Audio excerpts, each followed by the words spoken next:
Okay, it's 9 o'clock, so we'll call the meeting of the Board of Commissioners from Morrow County to order, and we'll start with the Pledge of Allegiance. Pledge allegiance to the flag of the United States of America and to the republic for which it stands, one nation under God, indivisible, with liberty and justice for all.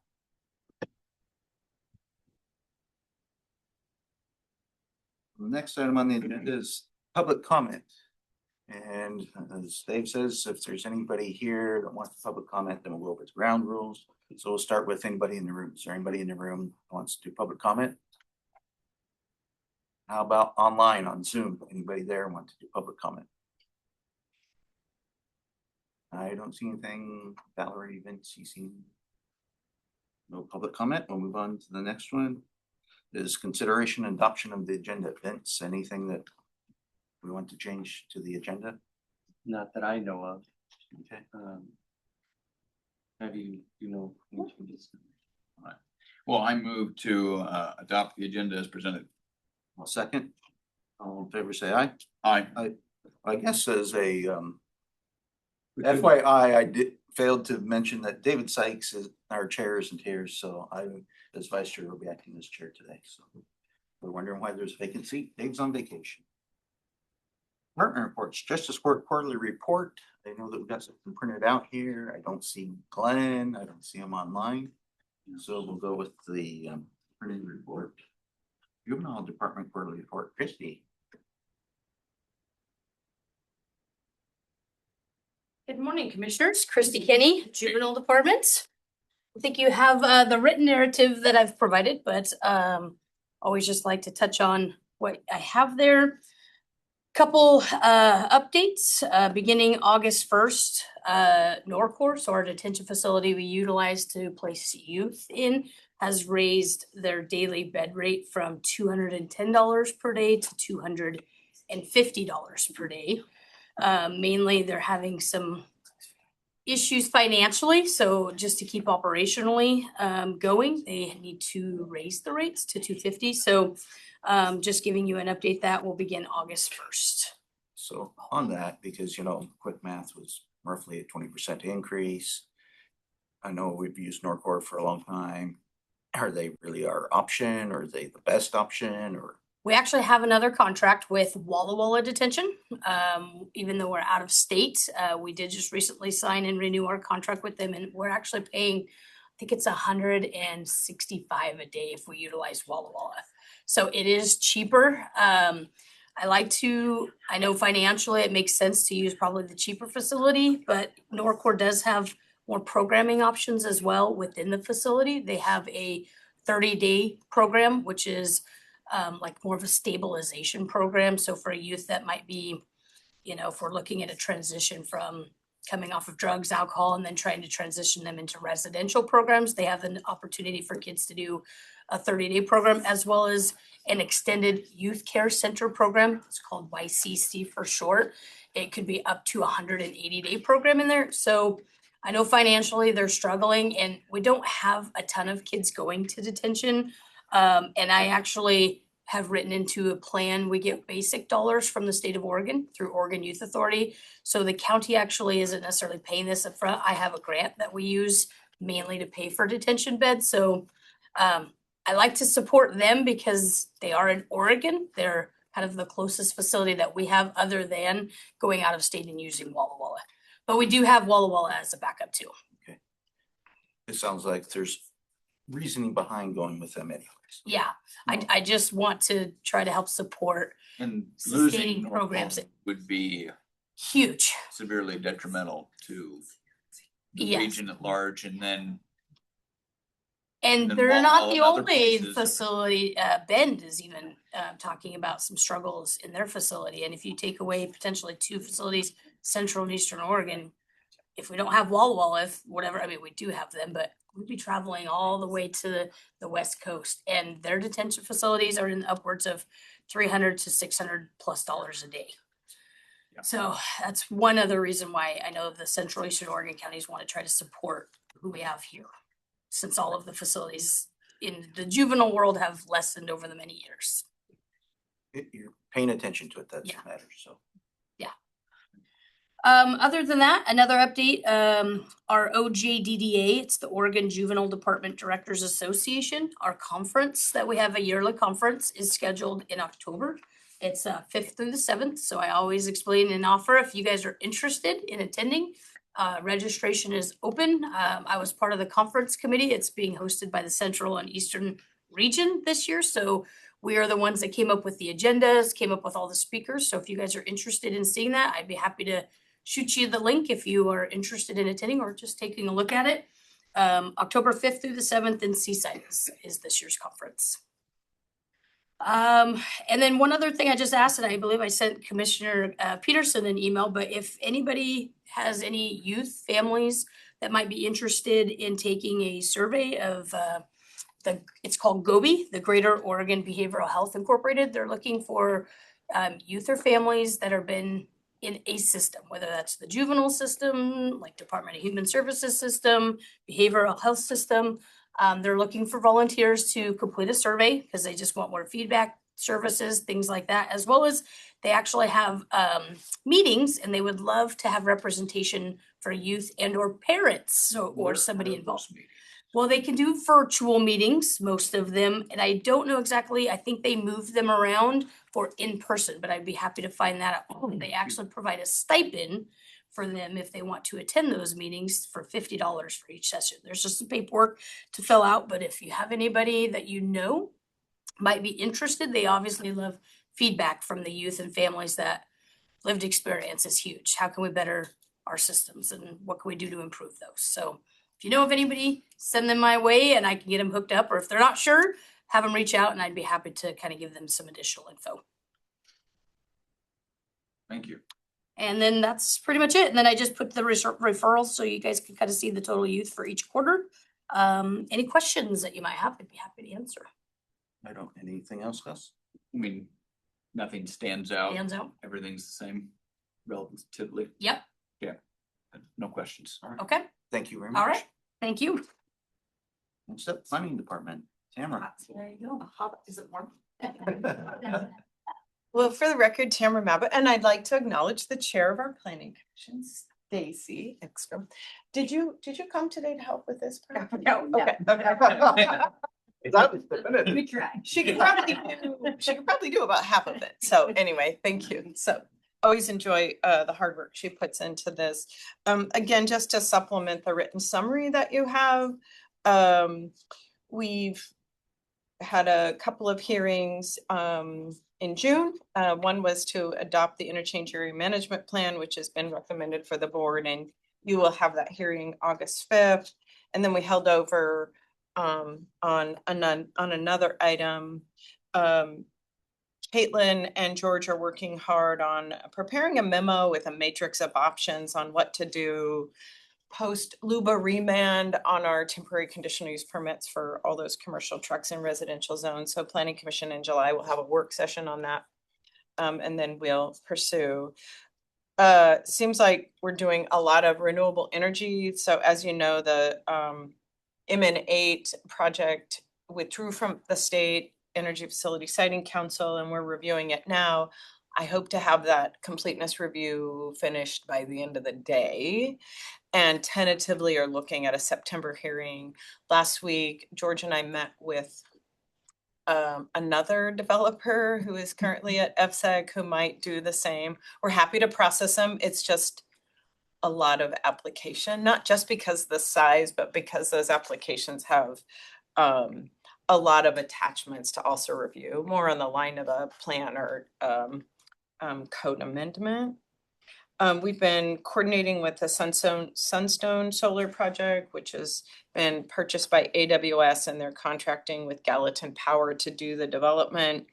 Lots of different little pieces that they need to follow up on. And as you may have already known, but the state approved the request to break that into 4 different phases. So that's 4 different additional efforts that may not come to you in the form of the data tallies that we share usually once a year. Let's see. And then we have a pre-application of yet another solar project that's smaller that would be under our jurisdiction. Commissioner Peterson and I have met several times about the Pacific Core 31.8 mile transmission line project. And if you've seen it in the paper and you have constituents asking, this is a one-off for especially Commissioner Winholt, who knows how the typical process would work for land use. Because of the size of the project, even though it's permitted by the county, they're required by statute to do public outreach 6 months prior to submitting their application with us. And that's what this public notice is about. So I don't have an application, but we've spent multiple meetings talking about their application, and probably sometime Q4 or early 2027 will have their actual application. So that's what that's about, and that's in Boardman next Monday afternoon at the Sage Center. A few of us will attend to listen, but it's their meeting to explain to landowners and others what their project is about.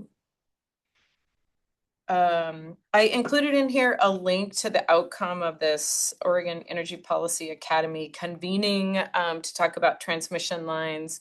There's some good policy directives in there, and it's also elevated in September. It will be to the governor's office to maybe consider implementing some of those things, just because transmission line siting is a major challenge for anybody who wants to do transmission line siting. Again, Commissioner Winholz probably knows that from other roles that he plays. The land use piece, in my opinion, is not the big piece. It's just figuring out how to build it and then get willing landowners. Let's see. Stephen, are you there? On page 4 of the report, Stephen included a couple of images from the drone, and he spent a fair amount of time in the month of June putting together mapping and drone with the purpose of quantifying the amount of volume that the county has in stockpiles. So for purposes of Kevin's audit, he's able to do that with the drone. So remember, he's now not just assigned to planning, but to others. So let's see. Yeah, Tamara, I'm here. Oh, you are there. Yep. Excellent. And then Valerie could probably let you screen share. I just thought it's such interesting work. I thought you might want to hear from Stephen and see just a couple of images, how he comes up with that. But he met Michelle's deadline, right? To submit. Okay. So he said, I don't know why I'm doing this. I don't know. Can you guys see it? There you go. You should be able to see. Now, there's a little bit of a delay between when I hit share and when it actually shows up on your screen. Yeah, so if you don't mind, good morning, commissioners.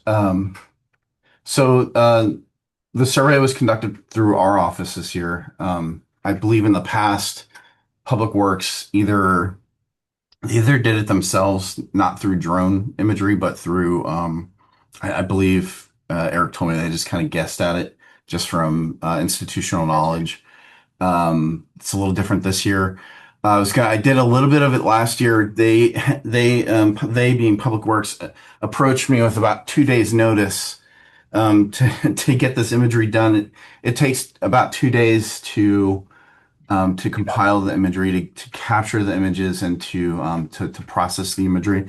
So I didn't get all of their. I think I got two or three of their pits done last year, but this year I was able to complete the volumetric survey across 11 county. There's 11 county pit sites producing, and I produced orthomosaic imagery and the 3D surface models for each.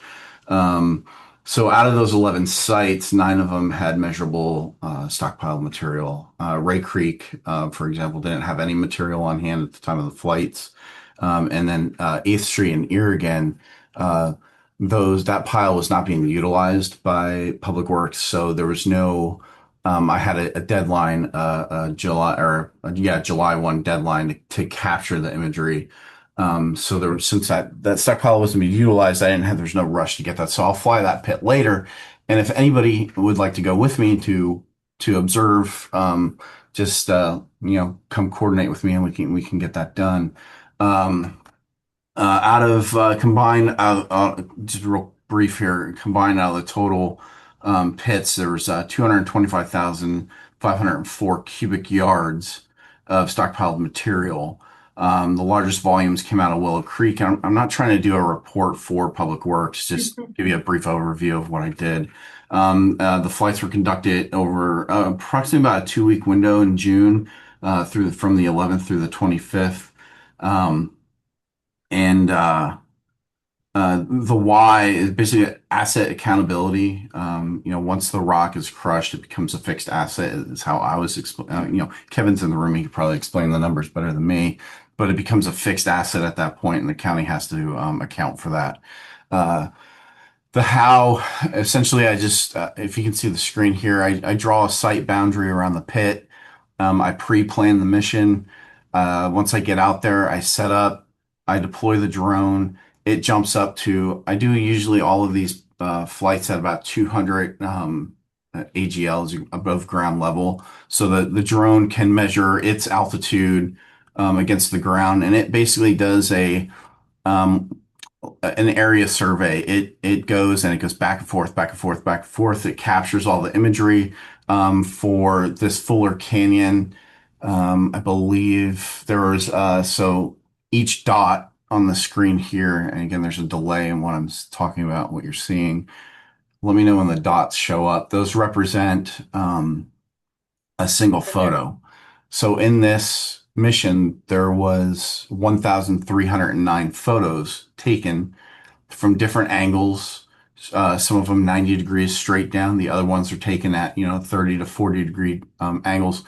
And then this software that the county has takes all of those images, it compiles them in what's called an orthomosaic, which is what you're looking at right here.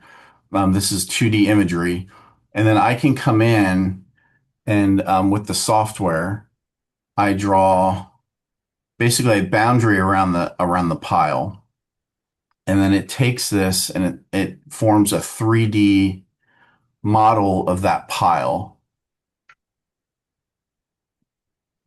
And then off of that 3D pile, or off that 3D imagery, it figures out through the magic of its software, and it figures out the net cubic yards, and then from the cubic yards, I can determine density density of the different rock size, and whether it's dry or wet will have a different different ton per yard. So then you just do volume times density and you come up with the total tonnage of the pile. And then I threw all of that information into a spreadsheet and handed that over to finance. And then they had a nice report for Kevin to do their stockpile stuff. It also generates a 3D model of the pile that Public Works can, if they need to come in here, they can come in and they can do any analysis or planning that they need to do at the site, future planning for where they want to put stockpiles or where they want to crush or take rock from. If there's any questions, happy to answer. Again, I got to go do the 8th Street pit. So if anybody would like to go, looking at the Commissioner Peterson, I believe you expressed some interest. So if you want to do that, just let me know and we can go out. Okay. Happy to answer any questions. Very cool. It is. Thank you. And yes, I do have interest, so we'll see what we can do. Absolutely. Excellent. Yeah, just a great example. It's interesting. And again, his services countywide, not just planning. So to highlight a few other things under water and planning, I just provided an update to my ongoing list of things. Just to bring to your attention again, really, if you have any constituents with questions, Vincent shared this with me. It's a flyer that has gone out to, I think, all the residences in the lower Umatilla Basin groundwater management area. Maybe received one at home. I've received. This is not a county anything, but it's it looks like it may have come from AWS, who had a $20.5 million settlement with a lawsuit. Again, it's a benefit, I think, to landowners who meet certain criteria with their water quality and their well, et cetera. So hopefully folks who are interested will take advantage of that. But it's not a county initiative, just in case you have questions. wanted to, the Clean Water Consortium, we met again last night and also in June. Things are moving along there. I think well. The Tower Road Interchange Area Management Plan was reviewed and the Planning Commission made a unanimous recommendation, with one abstention, for the board, and you will hear that on August 5th. You have on your docket today, intergovernmental agreement with ODOT to start the transportation system plan update. We've been working on that over a year to get through the grant application, the procurement, selection of the consultant. And so this is the final formal action for the county and ODOT. And then ODOT thankfully is doing all of the financial management with the consultant, makes things a lot easier on our part. I think the last piece, two other pieces, you were emailed directly a notice from Department of Energy about the Wheat Ridge Renewable Energy Facility East amendment. It's the request for amendment number 2. We took a look at it. It really is just an amendment on a previously approved project to break that single large project into 2. And half of it's been constructed and the other half has not, and then to request an extension. So unless you tell me otherwise, I wasn't prepared to draft written comments for the board submittal. Also, we got it the day the packets had, for you, had already gone out, and the turnaround time is super fast, like before your next Board of Commissioners meeting. No, I think we need to. Okay. We've already commented on that project. We certainly have, yeah, for sure. I also just wanted to note, sounds a little like we're whining, but our office has an abundance of email requests and public records requests. And it's daunting. And it's, again, not one of those metrics where you say, oh, you were busy this year. It's just stuff, we don't really keep track of it. But I've consulted with Dan Cairns, and our response to most of those will now be, thank you, your record's received. We're under no obligation to do research for a third party or to provide an analysis. And I tried to be very proactive and explain that, yes, of course, we'll enter these things into the record, but if you are not providing the analysis for how that item you want submitted into the record is relevant to the application or the item that you are referring to, and if you're not specific enough and show how that testimony or evidence relates to our approval criteria, we don't do that analysis for you. So we tried to be customer friendly and accommodating, and it's taking way too much staff time to do. So our response moving forward with Dan Kearns' advice is, thank you. Record received. And this is being driven by one individual, isn't it? Primarily, maybe 2. Yes. So anyway, unless we create a whole nother budget line item for somebody to respond to these things. You're not. Okay. I was assuming that was the answer, so. How do you? Okay. And that concludes, if you have any questions, comments. I mean, outside of the records requests, you feel like you guys are able to keep up with the projects that are? Because did you mention another developer? Because so are we talking 2 more? 2 more, pretty likely. Yeah, that's. Well, another item on your agenda, on your consent agenda that I've worked closely with Sandy on is to have a planning firm of record that would be really on standby to help with current planning. And right now, the ship isn't sinking, and we want to make sure we would reach out, if you do agree to allow us to hire that person, and Kevin can talk about funding, they would be there to help, particularly with some of these really large projects. And then a couple of other items also for which Kevin has funding, a source identified, and we're also looking at a very large grant from the US Navy. That might take a little bit time to get that up and rolling, but the idea is if they helped us with overflow on some of these larger projects. Matt and I have been meeting with them and have requested a reimbursement agreement so that if we do contract out, the applicant would pay for that consulting work, much like we do with the traffic engineer of record. We have a budget line item, but you know, it might be $2,000, $3,000, $4,000 to have the traffic engineer of record review a traffic impact analysis for a larger development. We don't have engineering on staff, and we get the planning part of it. So between our county review and ODOT, we usually get a pretty good engineering analysis of that. And that's important because we don't always agree, and we request for some revisions. And again, to date, I think we've used our traffic engineer of record 4 times, and the applicant reimbursed for those fees. So again, we have to budget, and most of the current planning would go that way. So Okay. similar process. Good, because that's. Yeah. I don't want to reach a point where balls get dropped because we've got too much going on. So good. We'll I know go we're to not court there yet. this so- morning thinking about those, and so hopefully we're on top of it. So good. Thank you. Yes. Sheriff's Department. Brian. Morning, Commissioners. Good morning. Kind of a short report. Things are going very well. We're holding strong.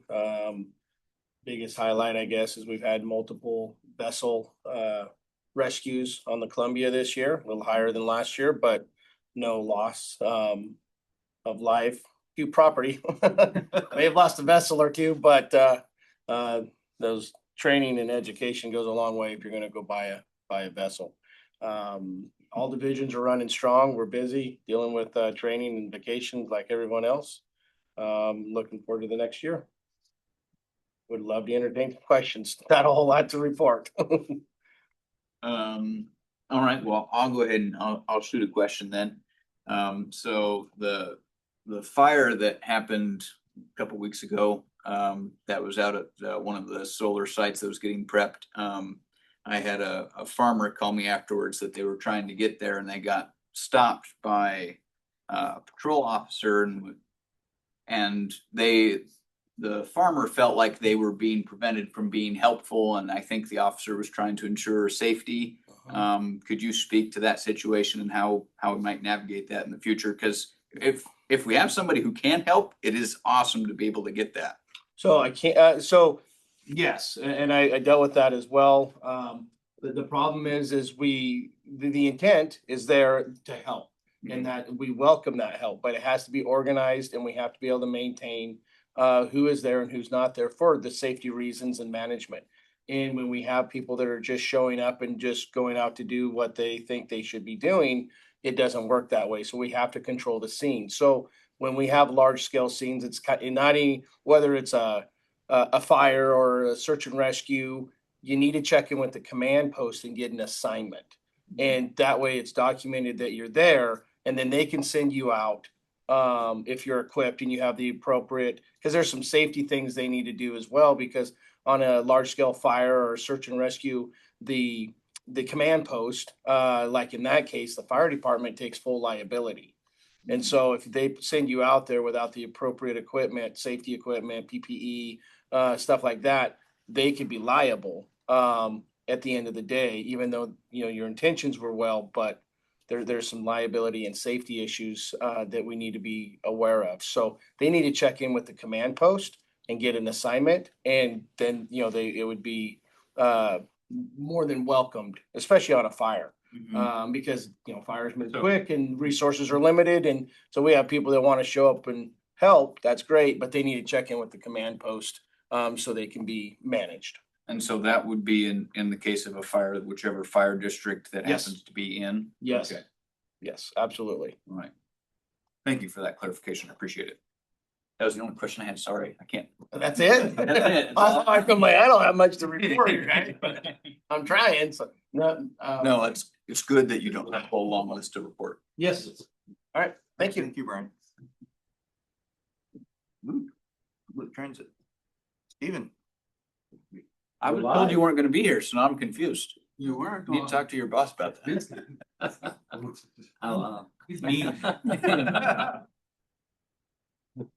So Stephen Davis, Transportation Manager for Morrow County. Not a lot to report as well this quarter. Obviously the ridership, that's by route, but overall ridership's good for the fourth quarter, considering some of that's school's out, so we didn't see much of a dip with school being out, which is a positive. We have completed the two discretionary STIF grant phases. One was for a vehicle procurement to help with that ongoing need to replace our vehicles because they're all purchased at the same time. And the second was for the potential money to run service along the I-84 corridor connecting Morrow County essentially through Gillum County to the Dalles. We won't know that probably till of October 2027, but that was one of their priority needs and we thought we could facilitate that. We've submitted our 5310 and 57 grant funds, which we just use for operational costs such as payroll and things that are identified, but you guys have already seen that in a different report. We had a great opportunity to go out and train and travel train 30 life skills students at the Irrigon High School and the Boardman High School, teaching them how to use the bus. Most of them will be public transit dependent or parent or friend dependent and won't have the opportunity to drive. So we're able to create that partnership with them and really start identifying future transit users through people who won't have access to transportation in the future. Yeah, and that's pretty much it. Fun, exciting times. Glad to be back. So I'm glad to have you back. yeah. So, any questions? So when can I expect multiple 100% increases again? Probably never again. That's not true, but not for a while. Okay. No, it is good to see the trend is way up, It's- so. And stable too. Yes. as well. And we're probably pushing close to that regular number until we either can get additional funding or the community grows, right? And then that need continues to grow, so. Thank you, everyone. Well, thank you. Risk management quarterly report, update that. I'm gonna tee it up for Sandy. Okay. Morning, Commissioners, Kevin Epps, Finance Director.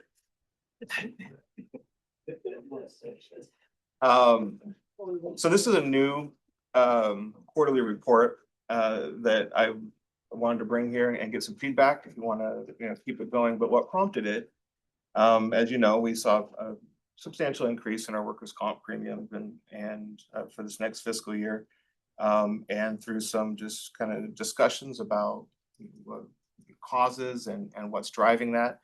One of the things that we landed on was, first, maybe let's have some more discussions about it at the board level. So this is intended to be a pretty high level review of, it says risk and procurement, but really just risk management, where Sandy will prepare a quarterly report, talk about prior quarter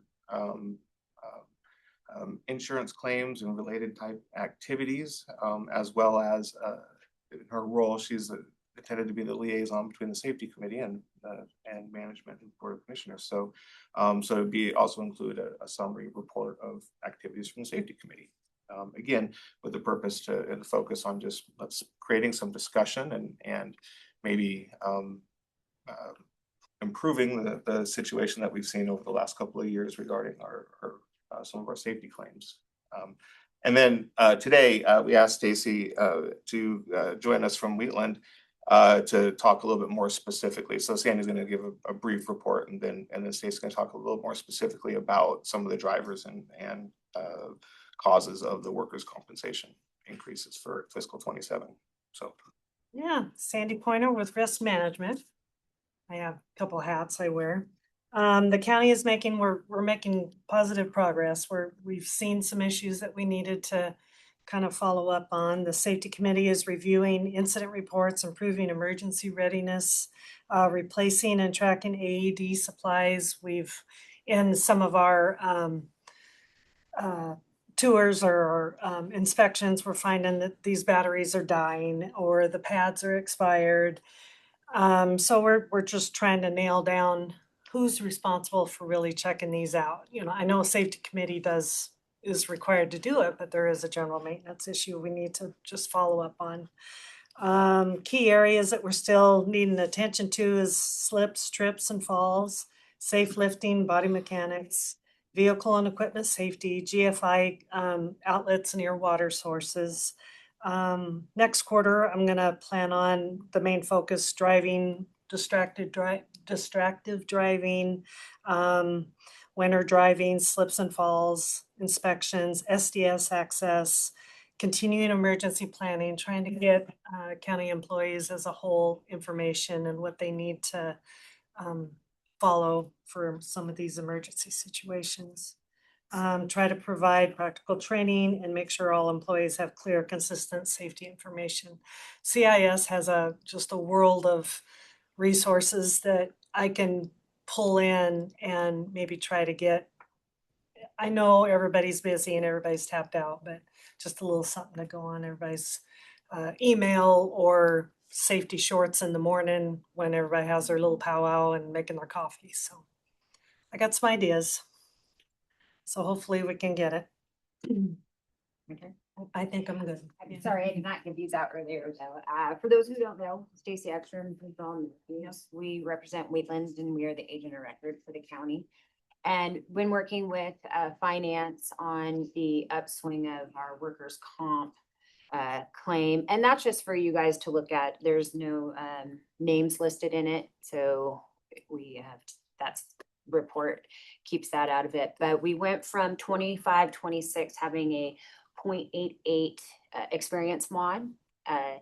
When you have under a 1.0, you receive a credit. When you have over a 1.0, then you receive a surcharge. And what brings that in is then the 2020, 26, 27 is at 1.04. So that's a big difference to the counties. They lost that premium, now it's being surcharged. And where that's being driven from is the experience mods are on a 3-year basis with a 1-year lag. And so 2021 fell off, which was 7% loss, but 2024 came on and it was 88% loss ratio. So we're trying to do, and with the great, it's been great. Finance has been great. Adding Sandy's position to this risk management, as you know, has been the agent for the county for a very long time, and I serve on county things, is putting the policies in place has been huge. You've done an amazing job. I know she has a lot to do, but that has been a very positive for the county to move that way, because it also gives you something to back up on. And that's why we're going to hear on what do we need to do to get the workers' comp claims under control. Where are they happening? Unfortunately, 56% of them come from law enforcement.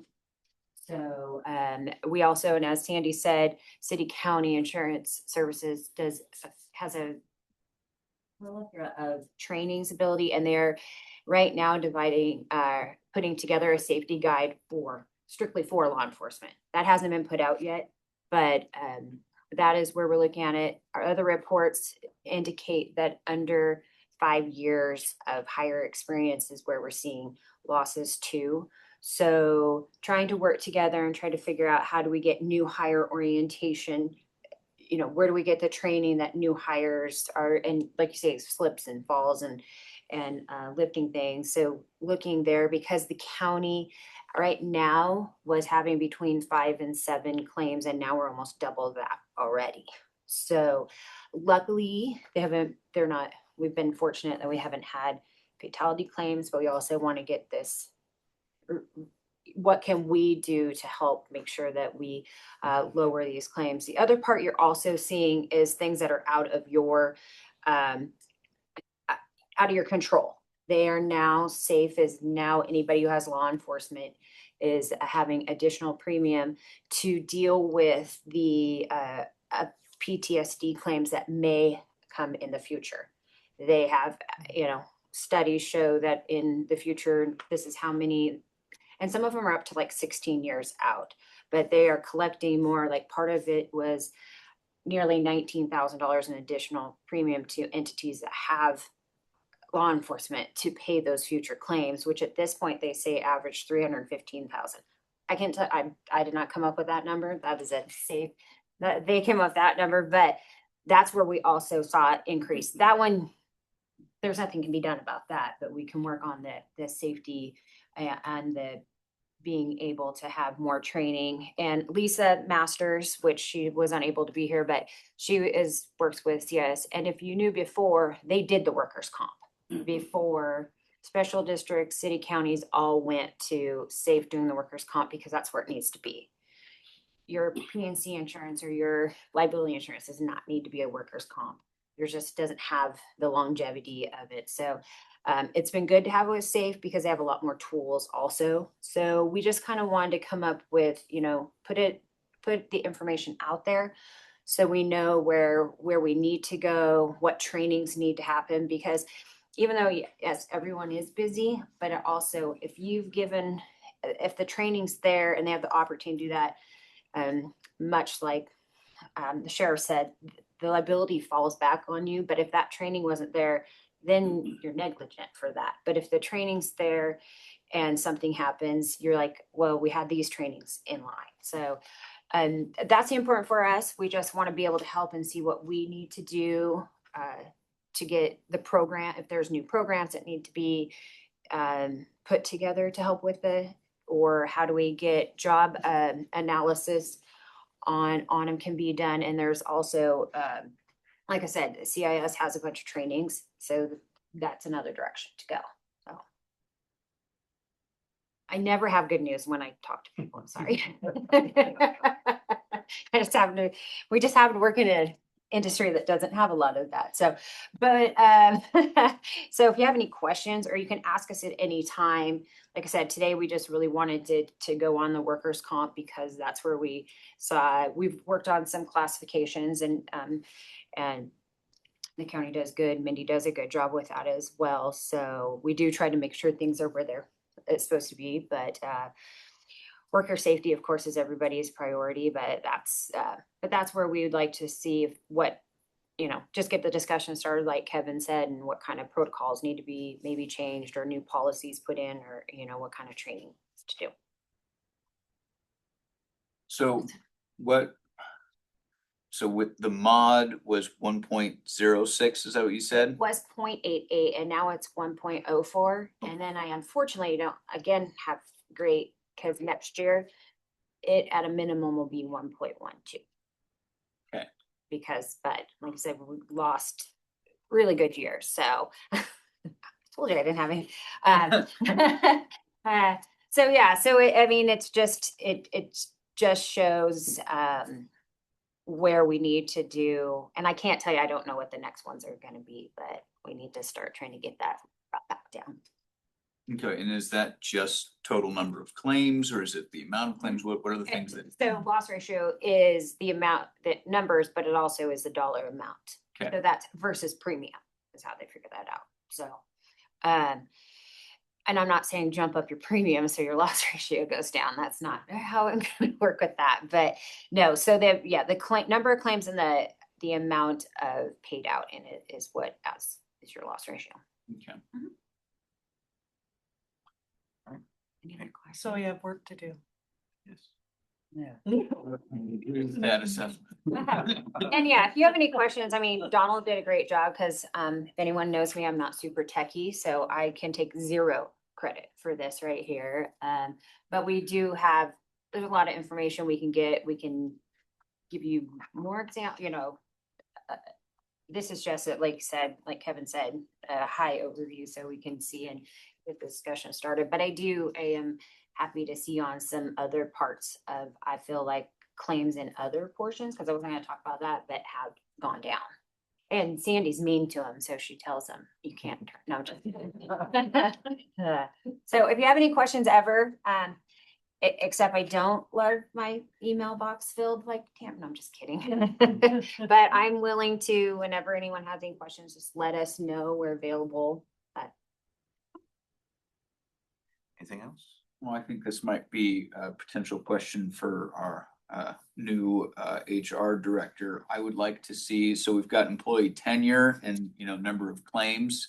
It'd be interesting to see that, how many of our employees are from 0 to 5? Is this just sort of a function of, do we have mostly new workforce? And so we would expect most of the claims to be from most of the employees. I'd just be interested to see that as a comparison.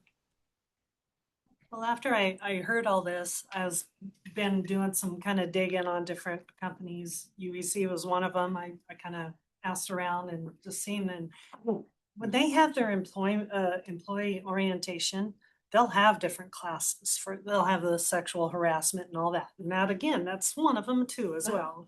So that kind of made me think maybe some of our safety orientation needs to start off right from the get-go. Yes. And So we're gonna work with yes. HR and again, the intent to be more proactive and about this, so we can ward off some of these issues and make sure everybody goes home safe every day. Well, I think it's great, and thank you for bringing it up, and I look forward to it next quarter being less doomy. So you want me to stay I'll home? Bye, Stacy. I'll bring candy. I'll have a trivia. Oh, wow, trivia. Thank you, guys. Next, the treasurer's monthly report. That's usually just what's written, and I don't see Jaylene online. So accounts payable monthly report, nothing to add there, Kevin? Okay. Next up, the consent agenda.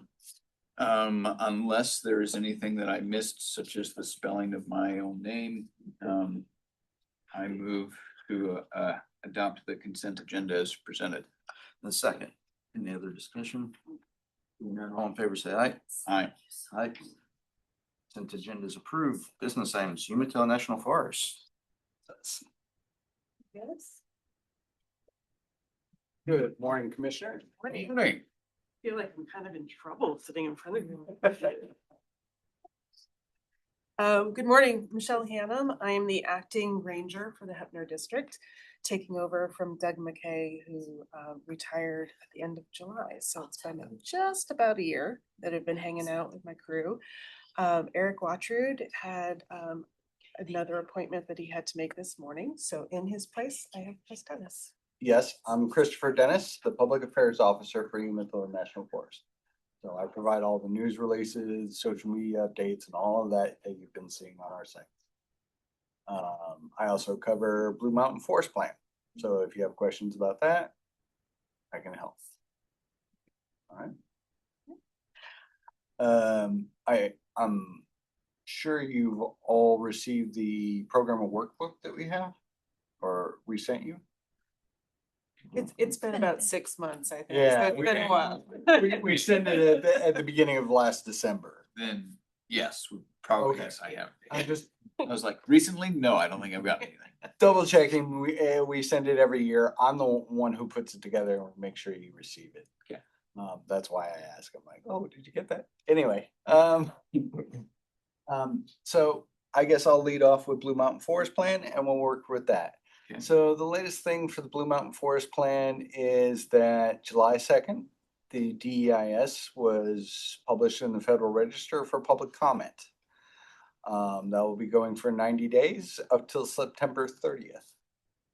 We look forward to hearing from the public and getting their comments and like that into either written straight to us. You can mail them, submit it through email, or submit it through the CARA system, which is the online system that anybody can access.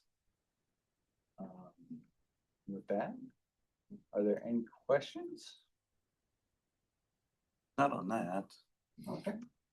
Yeah, specifically, not yet. Yeah. No. Okay. Yeah, it's important to note that it's all written and not Yeah. verbal, so. Yep. just- We require written comments Mhm. for it to be recorded. I learned that from all your public meetings that you. Oh, yeah.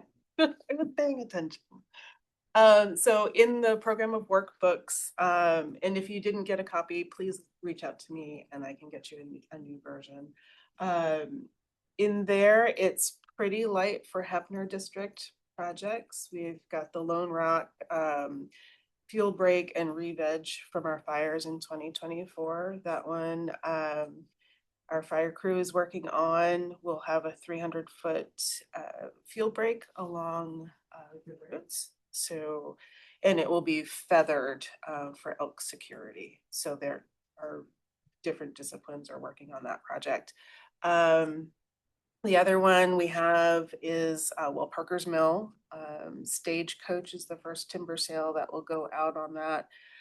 It's been, I don't think that they're going to be moving on that until maybe September at the earliest, with the fire season starting so early on the North Fork John Day. I don't know what is happening as far as local businesses, is if they're participating in the fires or not.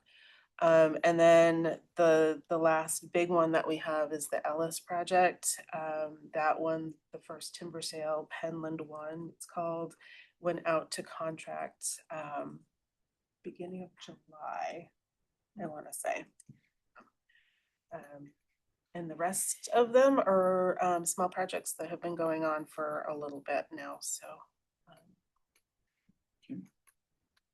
That's End of report.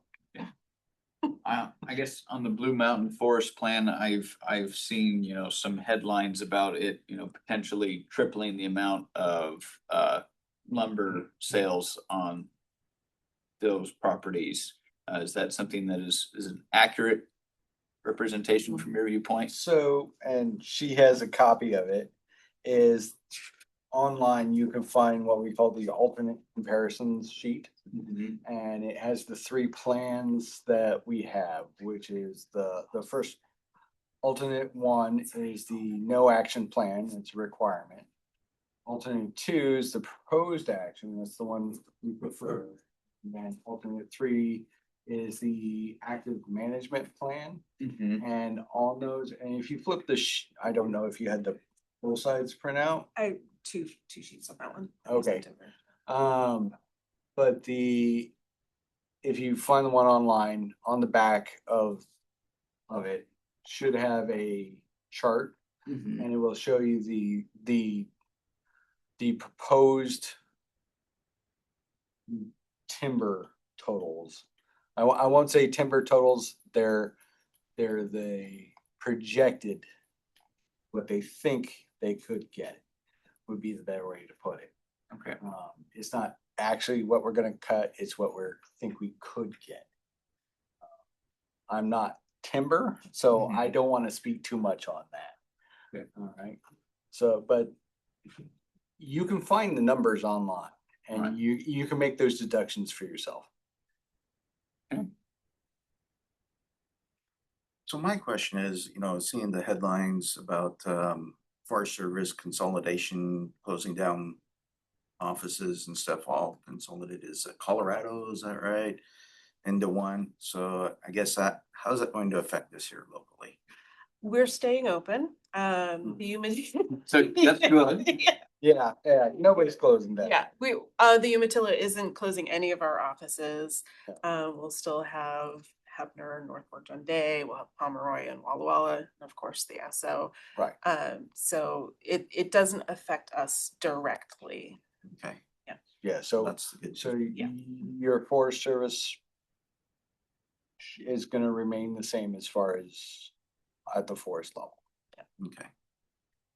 In fact, there's more, I think, backing for the forests versus maybe the RO, the regional office or the Washington office. I think they're really concentrating on making sure that the forests succeed and have the people in place. Well, that's great. How long do we get to keep you? Eric's gone. I can answer this, right?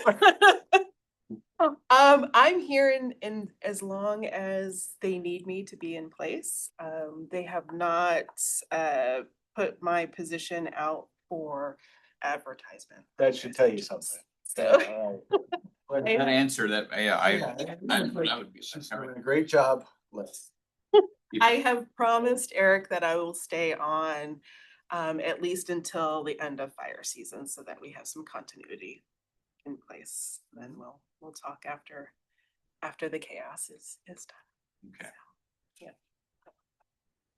Well, I don't have any questions, so thank you. No, for thank your time and thank you for what you do. Thank you. Yeah, next item is intergovernmental agreement between Morrow County and Oregon Department of Transportation. GM. Tamara. Yes, that is me. I mentioned it in the planning update. So this is the IGA between the county and ODOT to they did all the scoping. They did the formal procurement process and we were part of the selection process to bring in a consultant. And this is the final document to sign where we agree to do the work. We have a modest amount that we have to match. The total grant amount is 319,000. Our fiscal impact is 36,000. However, that will do with in-kind, so documenting time spent on that project. And as I mentioned earlier, it's very nice because ODOT does all the financial handling of this. We just have to do the in-kind reporting. You did receive 2 emails of somebody who was Jonathan Tallman wanted these emails presented to the board. One was dated Monday, July 13th, and another was Tuesday, July 14th.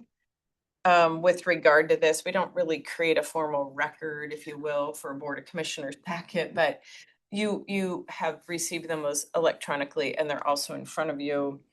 My conclusion would be that he's raised issues that aren't germane to the review of the intergovernmental agreement. Maybe Justin has another opinion. I don't think I've seen those actually, but. Anyway, For it's both the ones I would say with the agreement itself, I don't see an issue. I mean, that's the thing, the IGA itself. Yes. The agreement. If there's underlying issues with the need for one or something, maybe that's the difference, but not the actual or agreement that you've done. yeah, and then he questions how other documents, existing data from the city or the county, how it will be used, et cetera. And we don't know yet until we have a scope of work with a consultant, which also took a fair amount of time between us and ODOT and the consultant. And if they use existing data, I think that's a good use of public funds to use data if it's not outdated, if it's still within 5 or so years old. They don't need to repeat data, but exactly how David Evans, an associate, who is the consultant, might use data, we don't know until they start the data analysis for it. So if I can just Tamara's words, recapping what you said, Justin, is that that information really is not germane to the formal agreement. Correct. IGA. Yeah, that's the thing, yeah. Okay, yeah, thank you for that. And then I think the signature, I'm the point of contact, but it would be under Matt's signature because it's $300 and some thousand. And with basically a proven contract, I don't see how there's a public record to be. Yeah. I mean, a person, I mean, yeah. We Theoretically, can acknowledge that we received his comments, but I don't see how there's a public record as like There is when a no- land use hearing or something like I that, think there's a public. that is record. correct. You know, with the public hearing, you have the requirement to have those in favor and against, that's the public comment. Only in a situation like this, the proper method, right method actually would be to have a comment in the public comment period at the beginning of the meeting, right? That's where you come in for those 3 minutes. Here's my comment on it. Not submitting like this. That's slight confusion definitely confusion of where generally the land use planning, okay, here's public hearings, everything else. And you see it, these documents appear to almost be the same as when you're at the public hearings for land use hearings, where this is just the IGA. So not the proper process at all. You want to make a motion? Let me do it. You can. Okay, all right. Let's see, I'm trying to find. I move to approve of the intergovernmental agreement between Morrow County and the Morrow County Transportation System Plan Update with with ODOT. Thank you. And authorize the county administrator to sign. Oh, second. Any discussion? All in favor, say aye. Aye. Aye. It's approved. Thank you. I'll just make a note that I'm glad we had to go through a competitive grant process, but $300,000 is a pretty good chunk. Glad we were able to get it through a grant. City of Boardman actually paid for their own. So it'll take place over the next 18 months or so. Okay, thank you very much. Thank you. And so Valerie, if you might, in the minutes, just reflect that we did receive public comment on this. Then I think that, That does our part. yes, Oh, yeah, it goes above and beyond. yes, That's what I would say. I would agree, but CYA. Yep. Okay, consideration of process for interim fair manager coverage, Vince. Thank you, commissioners. My name is Vince Guerrero. I'm the Assistant County Administrator, and our HR Director, if you want to come forward and have a seat, he is here to assist me with this consideration.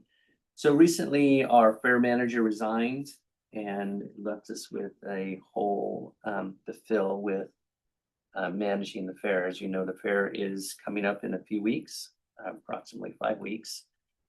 And so we're, staff and I are trying to organize everything. There were things that were not complete that needed to be completed, and just with the regular processes.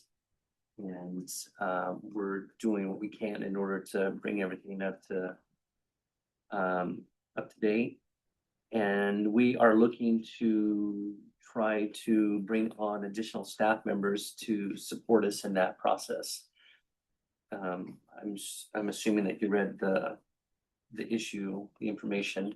Yes. And so what we would like to do is bring on possibly 1 or 2 staff, or excuse me, additional people to help with the fair and organizing the fair, and not just the fair, but also the fairgrounds. And the reason that we need to is because staff have other obligations that they have to take care of, and we don't have anyone staffed at the fairgrounds at the moment.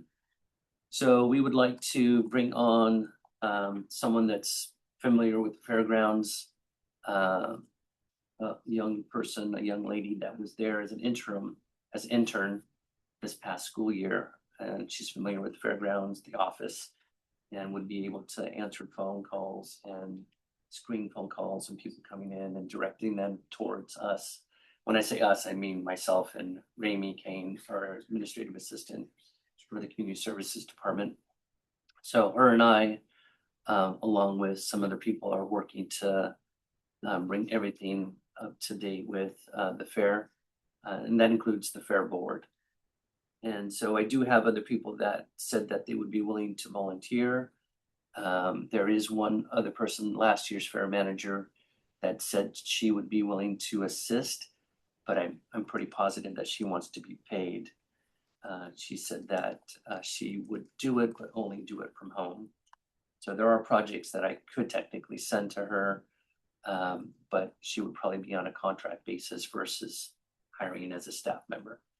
And so we would need permission in order to go that route as well. The suggestion that I have with the motion is that towards the end of the sentence where it says hire interim fair management, I would suggest that we scratch off the word management and put hire fair assistance, because they're not going to manage the fair. I'm managing the fair with staff. Okay. So if you're okay with that, then that's how we would like to proceed. I don't know if Teresa Gerard, our HR director, has any additional comments, but she's welcome to have some. We did talk about this extensively yesterday, so there's other things that she brought up that I may have missed. So the suggestion was to make it an administrative office person, and kind of bypass our standard hiring practices of posting positions because it's an immediate need. We need somebody in there now. If we were to post it and hire somebody, you're looking maybe 45 days, and that's too late. right? We need somebody Half now. of the- Fair's over, right? Yeah. So, yeah, so an immediate need to hire an administrative person just to cover office work, people coming in and out, answering phones and that need. And the individual they are thinking about to fill this position is a minor. So that was a concern as well. But as long as we have them in an administrative role, not working under hazardous conditions, driving vehicles and things like that, then it's acceptable.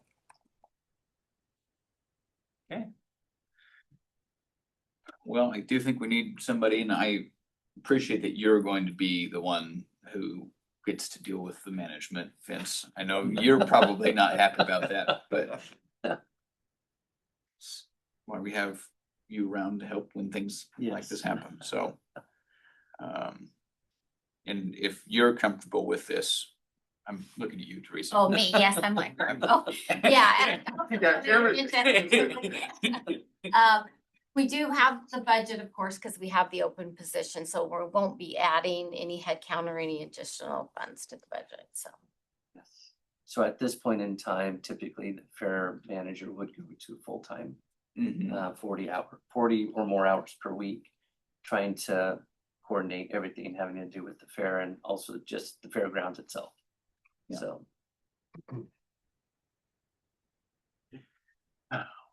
Okay, so I wanna make sure that I get this motion right. So you're suggesting that, Just scratch the the word, management. yeah, management part of it. Okay. If you wanna reword it, you can, it's up to you. Okay. Right. I move to approve an exception to the standard county hiring process and authorize the county administrator to hire interim fair assistants due to critical time frame. Second. Any discussion? No, good luck. All in favor, say aye. Aye. Good luck. Aye. Okay, correspondence. We got the Green State University Extension Office fringe payroll policy change. I don't know if anybody here knows, does that really affect us at all? Cause don't we just give them a lump sum? I mean, we don't pay. I think they were just trying to be transparent. Yeah, I think it was just to communicate a change in accounting practices. Okay. Regarding Now, how maybe they- other counties might help fund a position or something. Well, I was told that we could be saving some money. So it would cost less for us to. Yeah, I'm- so I'm not, it doesn't really save us money if they don't expend the money that we pay, they just carry it over. They have a fund assigned and they carry it over in a fund balance, so We just give them a lump sum and based on the Move forward. budget, yeah. So, okay. I mean, if if they're it- being open, If so- it changes, I mean, if they submit us a new budget and it costs us less, I think that'd be great, but that's not gonna happen. we've accounted for the full cost in the contract, so I don't see any. if it was saying expenses are going up, the perhaps be different, but Yeah. that's not what it's saying, so, okay. Okay, commissioner reports. I don't know that I have anything to report, yes? Nope. Okay, I do. I think you took my pen. I was looking all over for it. I'm like, what did I do with it? I'll give it back. I took note of that, Vince. We'll look so it'll be RG, where's, bring Brian back. go. Vince is like, that's on the public record. Yeah, Facebook post, yeah. No, not now. Sure steals off the. Okay, if there's nothing else, we're going to adjourn.